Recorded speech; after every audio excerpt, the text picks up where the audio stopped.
So everything that we do starts with our integrated quarterly marketing plans. I talked a little bit earlier about accountability and transparency, and this is another way that we're able to do that. Before the start of every quarter, our team sits down and we do a ton of research to find out what things are people searching for in your area, what types of email campaigns do we think are going to work at a particular time of the year, what types of social media posts do we need to be writing about. We do all this research. And once a quarter, we get on the phone with all of our customers, and we spend about 30 to 60 minutes, depending on how long that call needs to be, about 30 to 60 minutes going over our entire quarter's marketing plan, and we gain approval from all of our customers at that time. Once we gain approval, we then work forward for that 3-month period, that entire quarter, and we start writing and posting our blogs, creating and sending our emails, posting to social media, and so forth. That way all of our customers can sit back and take care of all of their guests, and while leaving the marketing up to us, and we're able to get that done really well. As we start with this integrated quarterly marketing plans, we're going to get into a little bit of each of what those entail. The first part of it is search engine optimization. This is something that we're doing for each and every one of our customers, and you can see a graph here. This is a pretty typical graph that we see from our customers. The blue line being the current year, the orange line being the previous year before they were working with us. On average, SEO, it takes a little while to get up and running. We're very upfront with our customers at the beginning of a relationship about, hey, can we get your organic traffic turned around in 1 month, 2 months? Honestly, probably not. We're good at what we do, and we don't think we can do that in 1 to 2 months, because it takes time, and Google needs time to recognize the changes that have been made on your website. We had customers who have been turned around in 1 or 2 months? We have, but the average it takes is probably that 3 to 6 month mark before you start seeing an uptick in your organic traffic. And in the first 6 to 12 months, we hope to see a 25% increase in organic traffic year over year. This graph is an example of one of our customers, the Inn and Spa at Cedar Falls in Hocking Hills. In the first 13 months of working with us, you see this is a little bit longer, so this is 13 months. The organic traffic was up 49%, a little bit on the high side in terms of the averages, but not something that we don't see pretty regularly either. This is a customer that gets tens of thousands of visits to their site every month, and we're getting that many before we started working with them, and we've helped them do nothing but grow, both in organic traffic and then all of our other areas as well. We have a pretty distinct and a pretty solid strategy to help with this as well. Our first step in our strategy with SEO is to focus on our local core keywords. What do I mean by that? Well, think of what city are you in? That would be your most local keyword that we want to be ranking for. The fact is that some of our customers are in very competitive areas, and some are in not as competitive areas. Some of our customers have 78 other competitors within their market, and some have maybe 5. The ones that have 5, it's going to be pretty easy to get your local core city keyword ranked on the first page of Google. Those that aren't, that have to go a little bit further, that have a little more competition, those ones take a little bit longer. Either way, once we get those local core keywords really solidified on the first page of Google, then we're able to expand a little bit onto some regional keywords. What do I mean by that? So you look at the 2 examples. The first example under local core keywords, I have Chatham, Massachusetts bed and breakfast. For the regional keywords, Cape Cod. So Chatham being the city they're in, Cape Cod being more the region that we're in. The same thing for Inn and Spa Cedar Falls, who I just mentioned. They're in Logan, Ohio, with the bigger region being Hocking Hills, Ohio. So we start with local, move on to regional, and then after that, there's always a few other ways that we're able to get organic search traffic in. This example that I have here, where it says lodging near Tryon Equestrian Center, this is a space, an equestrian center that is about 20 minutes from one of our customers in Tryon, North Carolina. Our customers in Saluda, North Carolina, and what happened was they came to us and said, hey, this place is getting ready to open up. It's supposed to bring 300 to 500,000 people a year to this area. How can we capitalize on this? So we went to our, we got our SEO team together, we got our content team together, and we wrote a couple of really great pages of content that we've been able to get traction for. So if you search lodging near the Tryon National Equestrian Center, our customer is showing up on the first page there. If you search just Tryon Equestrian National Equestrian Center, we're showing up pretty high for that as well, even though this particular inn has nothing to do with equestrian, with horses, any of that. But because we've built such a great page built around that content, we're ranking for that keyword as well.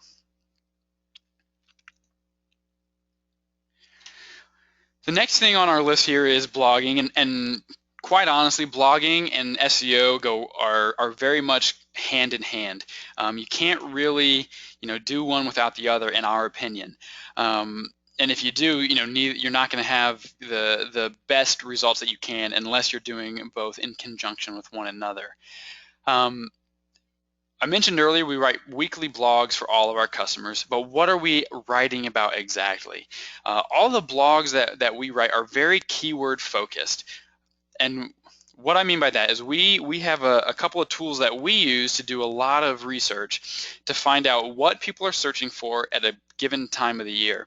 So, a lot of times when we're first talking to a potential customer and we look at their blog and, maybe it's just a recipe, or maybe it's just a photo of a couple guests, or maybe it's just a quick, 150-word newsletter to guests from the innkeepers. All those are great. All those, have value.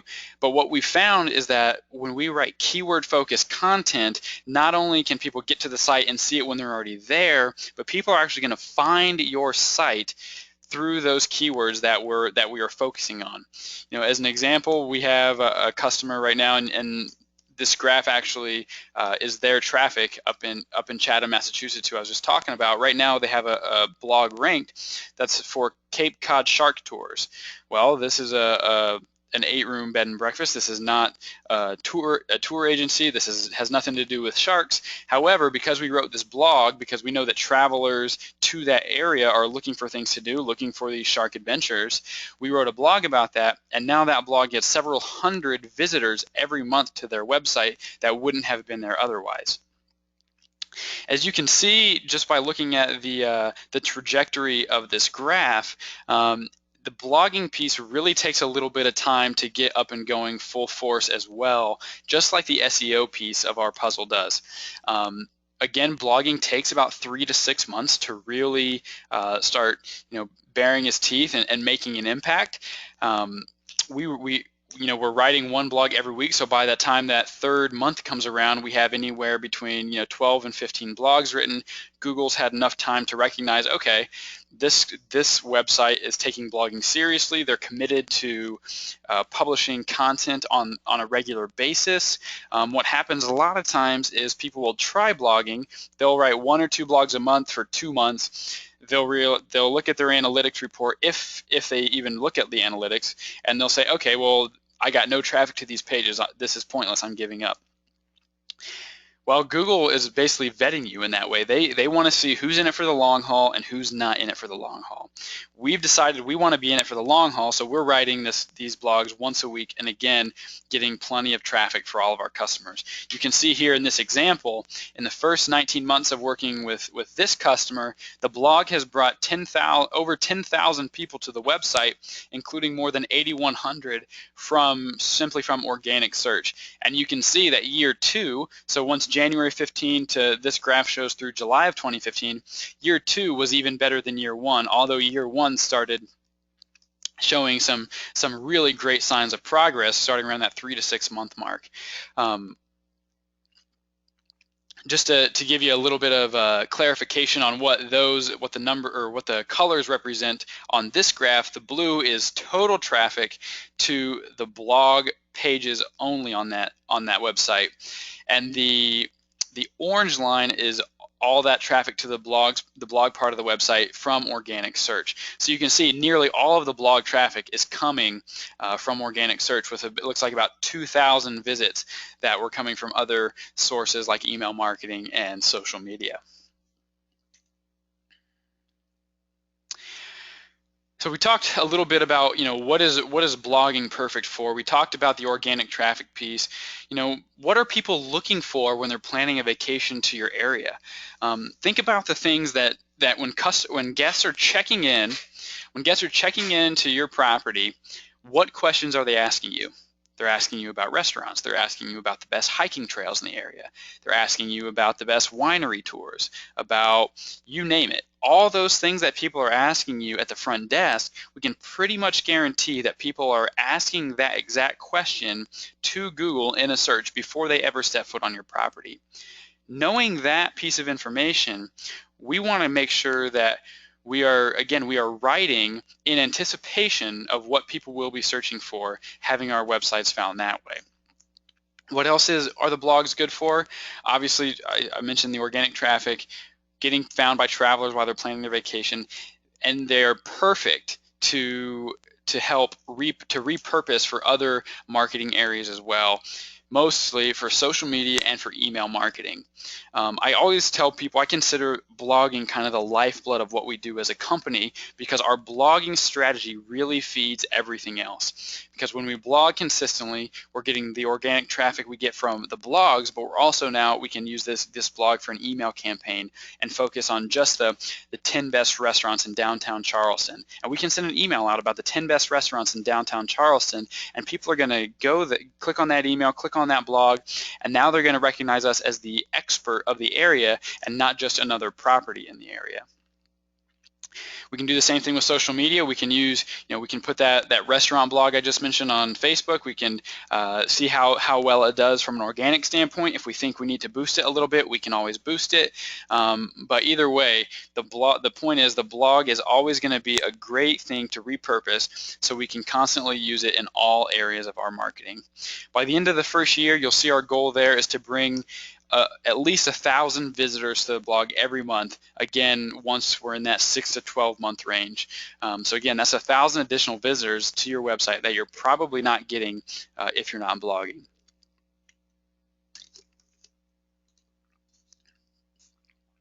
I'm going to jump now into email marketing, and it's always funny the responses we get from people when we're talking about email marketing. As most people hate receiving emails, and to be quite honest, I don't like receiving emails either, especially if it seems too salesy, or if it's gonna if somebody's trying to get me to make a decision.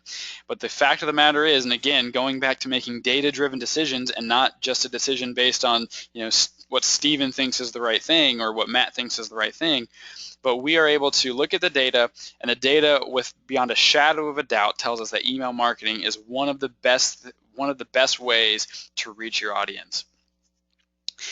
When we look at our graphs, when we look at Google Analytics, we can pretty much pinpoint the exact days that an email campaign was sent out because of the massive spikes that we see in traffic. Though that alone, if we can double or triple our traffic on a given day by sending out one email marketing campaign, it's totally worth it. A little bit of an anecdotal story. We had a customer come to us about 6 months ago. They had an event that was booked. The event canceled literally on a Monday. They were scheduled to fill up the entire place on a Friday and Saturday. That event got canceled, so now that customer of ours went from being 100% occupied to 0% occupied. They came to us and said, "Oh man, what do we do? This just happened. How can we get people here at the last minute?" So after we talked to them, they came up with a kind of a price number that they were willing to discount to make it still worth it to them. And after that, we sent out 2 emails, one on a Tuesday, one on a Thursday. And by the end of sending 2 emails out with a very strategic landing page, a very strategic subject line, call to action, everything that we did within that email and on their website, we were able to get them to be 80% booked. Granted, it was at a lower ADR than they would normally accept, but they went from 0% and having no revenue for that weekend to having their place at 80% occupied in the matter of about 4 days. It was a huge success, and again, I think it speaks to the power that email marketing can provide.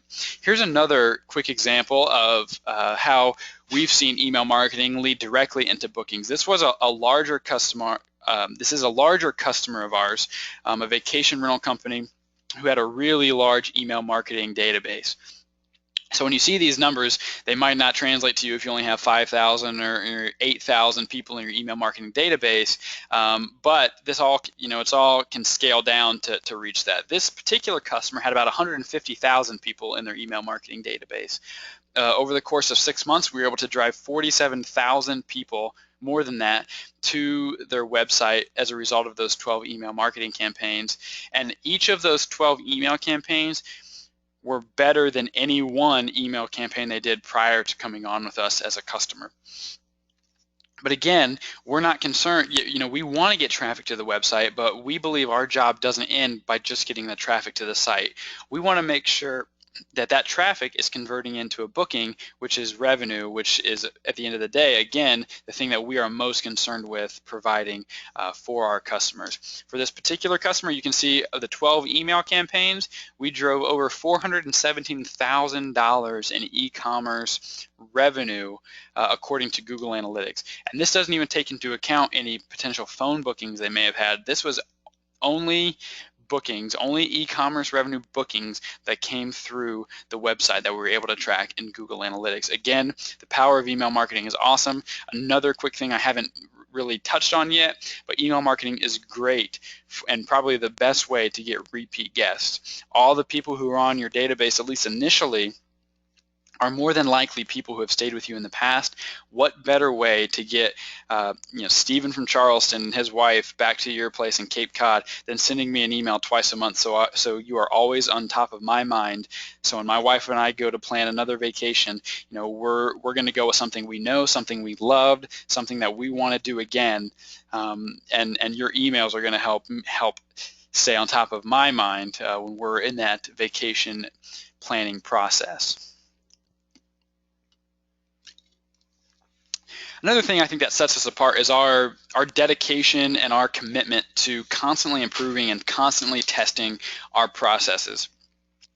This is something that I am constantly impressed with our staff about, is the fact that we're not resting on our laurels. We don't put it in cruise control and just, say, okay, well, this has worked for the last 6 months, so this is what's going to work for the next 6 months. It's not how we operate, and thankfully so. We are constantly testing everything.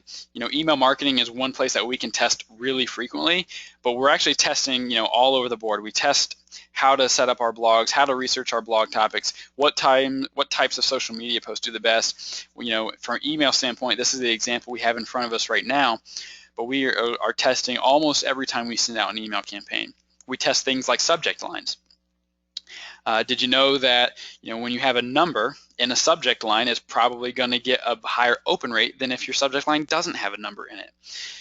That's something that we've learned over time, and we've tested even which specific numbers of all the numbers gets the most open rate. From there, once the people open your email, do images matter? Do the images need to be big, or do they need to be small, or do they need to not be there at all? We've tested all these things, and we know what works really well for all of our customers.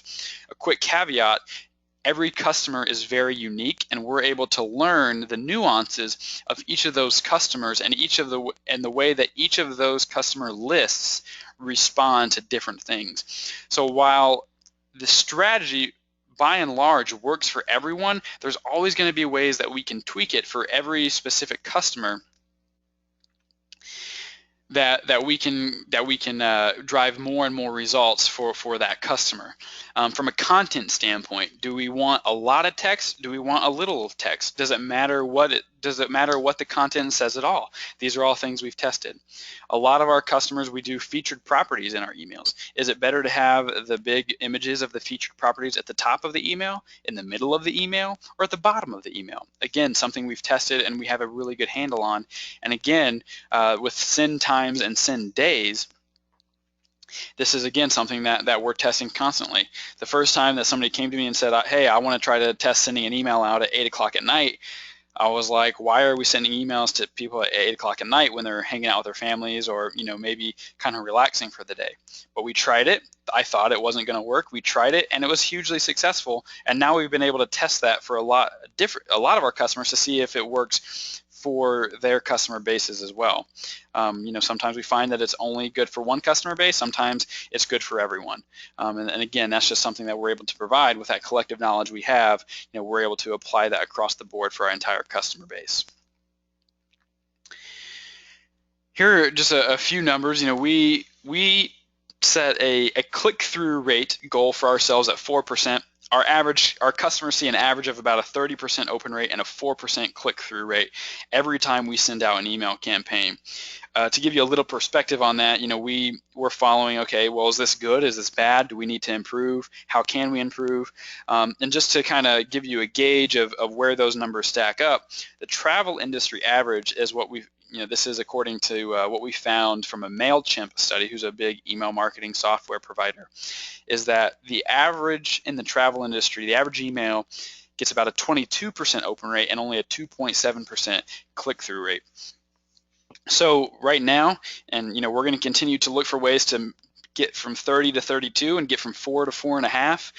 On those numbers, but for now we are in a good spot in terms of the industry average, and our customers see a lot higher success rate than their competitors in the industry. From a social media management perspective, we tend to focus the majority of our efforts in Facebook. We believe that's the social media avenue that we can really get the most bang for our buck in terms of getting people to our website, and then from getting people to the website, we're able to turn them, convert them into a lead with our vacation guide, and get them to turn it into a booking as well. Our goal for all of our customers on Facebook is to increase their fan likes by 5 to 10% every single month. To give you a little perspective on that, the average Facebook business page only has about a 5 to 10% growth mark over the course of an entire year, and we're doing that every single month for our customers. You can see the graph here. This is one of our customers up in the Pocono Mountains region. If I expanded this back, it only is starting here in March of 2014. If I went back another 12 months, you would see an even longer, basically flat sidewalk of a graph. Once we started working with them in June, you can see a very distinct increase in their number of total likes, and you can also see that we didn't plateau. We just continue to grow and grow. So that 5 to 10%, we just continue to grow percentage of the fan likes that we have, and we're not just looking to get, okay, we're going to get 100 this month or 100 every month from here on out, because once you get to 10,000, 20,000 fan likes, 100 might not be, a great goal anymore. So we want to, again, continue just to grow at a 5 to 10% clip every single month. We're able to do that a few different ways. One is we're very consistent, and you'll notice that's the theme with everything that we do with the weekly blogs and the 2 email campaigns a month and the 3 to 5 social media posts every week. That consistency piece is huge. Again, if somebody, they're on your website, they like your room, they want to go check out your Facebook page, but you haven't posted in a year, they might, in today's world, somebody might see, oh, these people are on Facebook, or they're not doing it on Facebook. Are they worth going to? Are they taking care of the property? Do they have nothing good to talk about? So we make sure that we are very active. We're very engaging. We post a lot of photos of sunsets. We post a lot of photos of the property. Whatever beauty you have in your area, we want to make sure that we're posting that very regularly on Facebook. We also want to make sure we're interacting with other local businesses.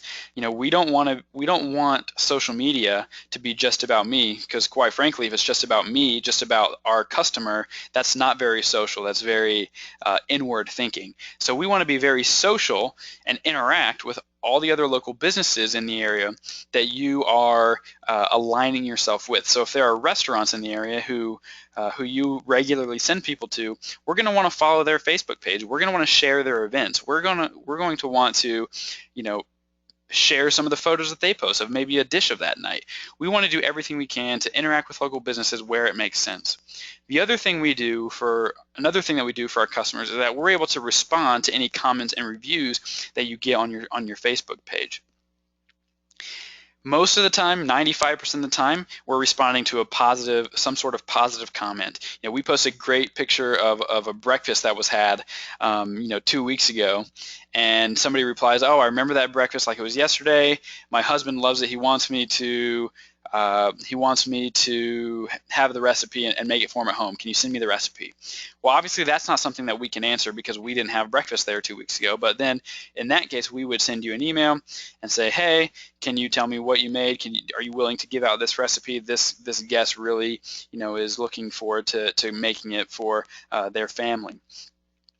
Most of the time it's, "Hey, we loved our stay, we can't wait to come back," and then we're able to respond, "Well, we loved having you, make sure you come back sooner than later." Something very friendly, something that would, again, people just like to be responded to, so we're going to make sure that we do that for you. On the same token, if somebody leaves a bad review or a negative review, we will come to you first, we will help you, we will make you aware of the situation, and then we will help you craft a good response. If you want to do it yourself, that's fine. If you want our help in crafting a good response that is good from a PR standpoint, we're very good at helping with that as well, and kind of helping diffuse any sort of negative response that you might get on Facebook or social media. In terms of this last bullet point on this page, boosting last minute deals, again, if we see a customer, and this works time and time again, if we see a customer who might have a couple spots open on a weekend coming up, we look maybe at the beginning of that week and see, hey, they're only 60% booked for this weekend. We want to get them up to 85. That would be a really solid number for this weekend. Let's put something on social media. Let's put something on Facebook, and let's boost to their drive market. So people who are able to take a last minute trip are going to be able to see this special, see this package, or see this offer that our customers have at the last minute, and be able to get out of town at the last minute, leave the kids at home, and go away for a romantic weekend with their spouse. This works really well. We're able to use Facebook Insights of that, and that helps quite a bit. So we can see where people come to your area from most. We're also able to look in Google Analytics and see, okay, well, this property is right in San Diego, so where are most people coming from? Okay, well, we see that most people are coming to their site from Los Angeles and Phoenix. Okay, well, let's boost this post to people who love the beach, who live in San Diego, or who live in Los Angeles and who live in Phoenix, and see if we can get people to drive in for the weekend. So that's a quick snapshot of kind of our thought process in that, and again, something that works really well, especially on social media. With that, this isn't something that happens all the time, but we certainly love sharing it when it does happen. This is a Facebook post that went viral back in probably about 6 to 8 months ago. This post went viral. We had posted online, we posted the blog online on the site, and then from there we posted that blog to Facebook, and within a matter of days, this particular blog was getting almost 10,000 visitors a day for a period of time. So 10,000 people to the blog, to the website, over about a week stretch. So this post, screenshot was taken right at the beginning of that. This post has gone viral, I think, 3 times since then, and just continues to drive a massive amount of traffic to this particular customer. So again, what does that mean, and how do we respond when we see something like this? Well, we saw this. We saw that this particular post was getting thousands and thousands of visits every single day. And so what we did is we kind of re-optimized that blog page for the vacation guide. So we created an additional graphic for that page to get people to get to the vacation guide, because we know when people download vacation guides, 20% of those people are going to book within the next 12 months. So with all that in mind, again, with the revenue, the bookings as our bottom line way to measure our success, we were thinking about that throughout the whole process, added some extra calls to action within this blog, and we were able to get over 100 more vacation guides downloaded as a result of this blog post going viral. So again, everything is working together, the entire integrated marketing approach working together to again, affect the bottom line. From a website design and development standpoint, again, this is something that we do in-house, and we're we're constantly evolving and getting better at. You'll see here, this is a customer of ours who has since gone live. These are just the mock-up images of what of the first part of the design that we came up with. But you see, it's got a big image at the front. This is our customer that's actually based out of Hong Kong that we mentioned at the top of the webinar. Our finesse collection. They have between 50 and 60 properties, I believe, throughout the world, ultra luxury. And so we designed this website with luxury in mind to match their branding, to match their identity. So when people get there, they get a real sense of who this customer is. You can see some of the functionality that we build into it. So this particular, this is a custom website that we've done. So this particular custom website has a lot of cool functionality. The design is great. It's very aesthetically pleasing. We want to use a lot of great images, and we pay for a professional stock image subscription, so we can always have the best of the best in terms of images for all of our customers, this one included. We like to rely on our customers to send us any professional photography of their property that they've had done, and then we're able to fill in the gaps with the photography that we have access to. So between us and our customers, we always have a great library of photography that we're able to use, and both on the website and throughout our other pieces of the marketing puzzle here. Again, here just some great images to promote special offers, some great images of the different properties that they have. Here at the bottom is the featured blog post index here at the bottom of the page, so you can see these would be 3 recent blog posts that we've written for them that show up automatically at the bottom of their homepage. Here is that blog index page for this customer. Again, this is a mock-up. These aren't blogs that we actually wrote, but these are examples of blogs that we could potentially write for this customer and how that would look on their website. And here, having various calls to action on the website is extremely important to us. We want people to inquire now. We want people to get to this experience page. We want people to get to this escapes page as well. And then here within the blog page itself, again with a huge image that's really cool, that is really capturing the content here. The title looks great. At the bottom, we're using images without, and we're getting people to subscribe to our newsletter there at the bottom. Again, another lead generating tool, which translates right into the sidebar here. Download the travel guide. Again, another lead generation tool, so we can get more and more names, more and more email addresses, so we can market to more and more people every single month on behalf of this particular customer. That actually provides a perfect segue into lead generation, and to us, lead generation is most certainly a game changer for us and for our customers here at Q4Launch. Again, I've hit on it already a few times today, but what do we do with all the traffic that we generate? We turn those anonymous visitors into real people by getting their names and their email addresses through our various lead generation strategies. How do we do it? Calls to action throughout the site that are just placed very strategically throughout the site, that are designed very strategically to attract the eye, the person who's visiting your website, to attract their eye to that particular part of your website. We do it through email subscription forms, which you saw on the Our Finesse Collection site. We do it through vacation guides, which is something that we do for all of our customers, and it works really well to generate leads. Some of our customers are in the wedding business as well, because their properties are beautiful and they have the space to host large events. So we've created wedding guides that people can download. Again, a quick aside there, we had one customer who was getting about 1 wedding inquiry a month, maybe every other month. We created some wedding pages and a wedding guide for this customer, and now they're getting weekly wedding inquiries, and their wedding part of their business has increased drastically as well. Last minute deals. People will sign up, they'll give us their name and email address, so they get emails about last minute deals, and then we can send them those last minute deals in return. Again, if they don't take advantage of this particular last minute deal, we now have the opportunity to market to them twice every single month, until maybe they opt out one day, but for the time being, we're able to market to them twice every single month. Something we're starting to do is building custom itineraries and getting people's names and email addresses for that.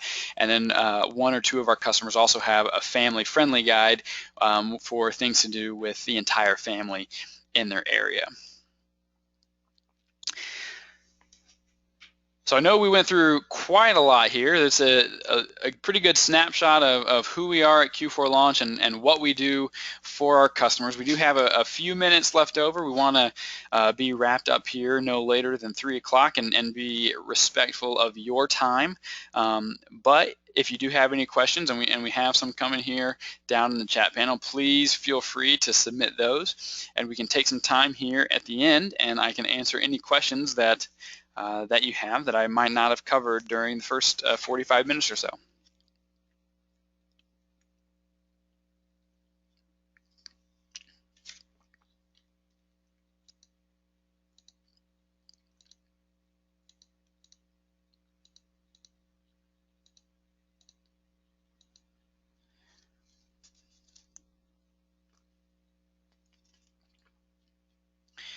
One question here is about how many, let's see, what does it say?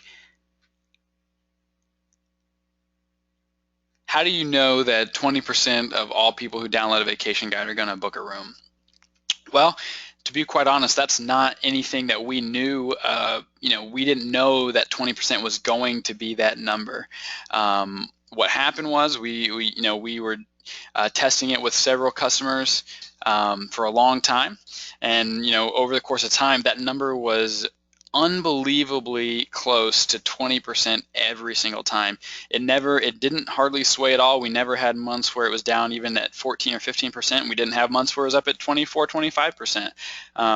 So we have a good bit of data over the course of a couple of years that show that 20% of people who download the vacation guide are going to book, and that's just what the numbers are telling us. Again, being very focused on the data. We wouldn't say that or promote that without having some data to back that up, and that's something that we've seen and we've continued to see for a lot of our customers. So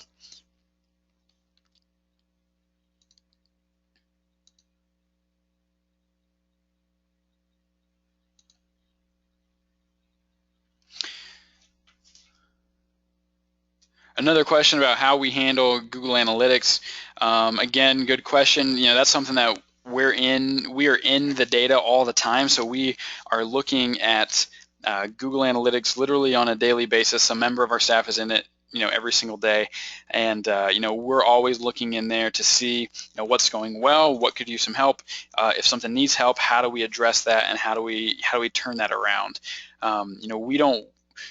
We don't want to go a month, we don't want to go even a couple of weeks without looking at the data, because if we've gone a month, or if we've gone 2 weeks, 4 weeks, 6 weeks, and we haven't looked at our data and we don't know what the data is telling us, there could be a huge problem that that's gone unaddressed for a long period of time, and by that point it might be way harder than it needs to be to correct that problem.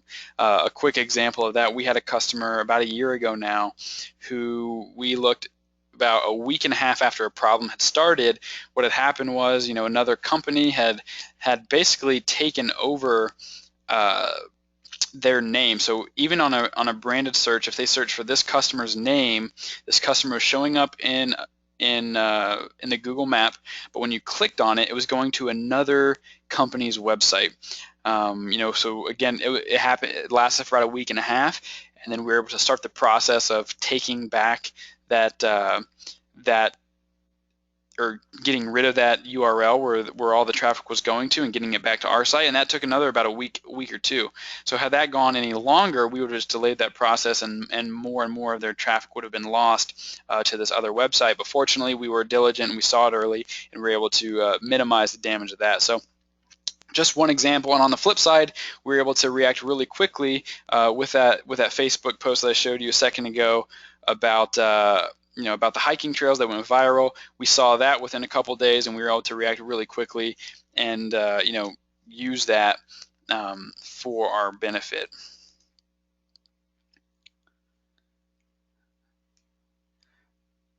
All right, it doesn't look like there's any other questions here in the chat panel or in the questions section, but if you do have any, we still do have a couple minutes left. Following this, I will send you an email and just say thanks for registering, thanks for showing up to the webinar. Certainly appreciate you taking an hour out of your busy day to come and hear what we have to say and hear a little bit about who we are as a company and what we do. We certainly, enjoy kind of spreading the news about who we are. So we definitely thank you for stopping by and checking us out. And after today, I will send you an email with the opportunity to have a marketing consultation. We can get on the phone and you'll either chat with me or another member of our team just for about 20 or 30 minutes, just about some of your current marketing strategies. What can we do to help there? And if you have any interest in learning more about who we are and how we can specifically impact your business and your company, we can have some more in-depth conversations there as well. But for now, if there's no other questions, again, I thank you for showing up and participating in today's webinar. And if you have any questions following today's presentation, feel free to email me. You see my email there on the screen, Steven@Q4Launch.com, and I would be glad to answer any of those questions to the best of my ability. For now, I hope you have a great day, and I look forward to catching up with you soon.